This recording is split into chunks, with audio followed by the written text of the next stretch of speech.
ایک سوال اور ہے، کیا سطر کھل جانے سے وضو ٹوٹ جاتا ہے؟ دیکھیں، سطر کھلنے سے وضو نہیں ٹوٹتا ہے۔ ایک سوال اور ہے کہ ٹوائلٹ میں قبلہ کی طرف منہ یا پیٹ کرنا کیسا ہے؟ دیکھیں، ٹوائلٹ جو ہے ہندوستان میں مسلمانوں کو چاہیے کہ اتر دکن کی بنائیں، پورب پچھم کی نہ بنائیں۔ کعبے کی طرف نہ پیٹ کر کے بیٹھیں، نہ چہرہ کر کے بیٹھیں۔ جن کے گھر میں پورب پچھم کی ٹوائلٹ بنی ہے تو وہ اپنی ٹوائلٹ کو سنبھلوا لیں، اتر دکن کروا لیں۔ 5-10 ہزار روپے میں کچھ نہیں ہوگا، بہت بڑے گناہ سے بچو گے۔ اگر ایسا نہیں کرو گے تو گناہ گار ہوگے، لہٰذا اتر دکن کی بنوائیں، پورب پچھم کی نہ بنوائیں۔ کیا لوٹے یا گلاس کو 5 انگلیوں سے پکڑ سکتے ہیں؟ لوٹے اور گلاس کو 5 انگلیوں سے پکڑنے میں کیا حرج ہے؟ لوگ کہتے ہیں کہ 4 انگلیوں سے یا 3 انگلیوں سے پکڑا جائے، ایسا کچھ نہیں ہے، 5 انگلیوں سے آپ لوٹے یا گلاس کو پکڑ سکتے ہیں۔ ایک سوال اور ہے، کیا بچے کو دودھ پلانے سے عورت کا وضو ٹوٹ جاتا ہے یا نہیں؟ دیکھیں، بچے کو دودھ پلانے سے یہ عوام میں بھی کچھ ایسے رواج ہو جاتے ہیں اور وہ بہت پہلے سے چلتے ہوئے ہوتے ہیں، ان کو ٹھیک کرنے کی کوئی کوشش نہیں کرتا۔ اگر انہیں بتایا بھی جاتا ہے کہ بھائی یہ غلط ہے تو لوگ اس پر عمل نہیں کرتے، کہتے ہیں آپ غلط بول رہے ہیں، ہم تو اپنے پرکھوں سے کرتے ہوئے آئے ہیں، ہمارے باپ دادا یہی کرتے آ رہے ہیں۔ جو بات اگر کوئی پڑھا لکھا انسان آپ کو بتاتا ہے تو اس کی بات ماننا چاہیے، اگر کوئی عالم دین آپ کو سمجھا رہا ہے تو اس کی بات ماننا چاہیے۔ اب یہ سوال ہے کہ بچے کو دودھ پلانے سے عورت کا وضو ٹوٹے گا یا نہیں؟ تو بچے کو دودھ پلانے سے عورت کا وضو نہیں ٹوٹے گا۔ سوال اور ہے، کیا دودھ پیتے ہوئے بچے کا پیشاب پاک ہے یا ناپاک؟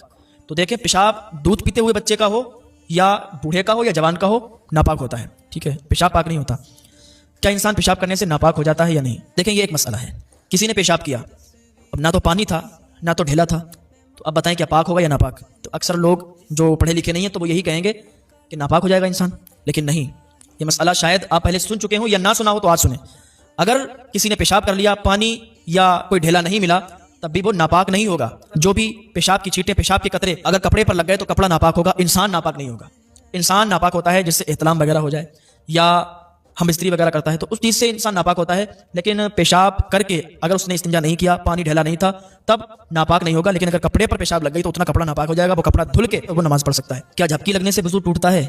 دیکھیں، جھپکی لگنے سے وضو نہیں ٹوٹتا۔ جیسے مسجد میں آپ نماز پڑھنے کے لیے گئے، بعض اوقات کیا دیکھا جاتا ہے، جمعے کی نماز میں لوگ آتے ہیں نماز پڑھنے، تو جمعے میں بہت لوگوں کو نیند آتی ہے، تو جمعے میں بہت لوگوں کو جھپکی آ جاتی ہے، سونے لگتے ہیں، تو جھپکی سے وضو نہیں ٹوٹتا ہے۔ ہاں، اگر آپ ٹیک لگا کر سو جائیں، ٹیک لگا کر اگر آپ سو گئے تو وضو آپ کا ٹوٹ جائے گا، یا لیٹ گئے آپ چت یا پٹ کسی طریقے سے تو وضو ٹوٹ جائے گا، لیکن بیٹھے بیٹھے اگر آپ کو جھپکی آئی تو وضو نہیں ٹوٹے گا۔ کیا بیوی سے ہم بستری کرنے سے سارے کپڑے ناپاک ہو جاتے ہیں یا نہیں؟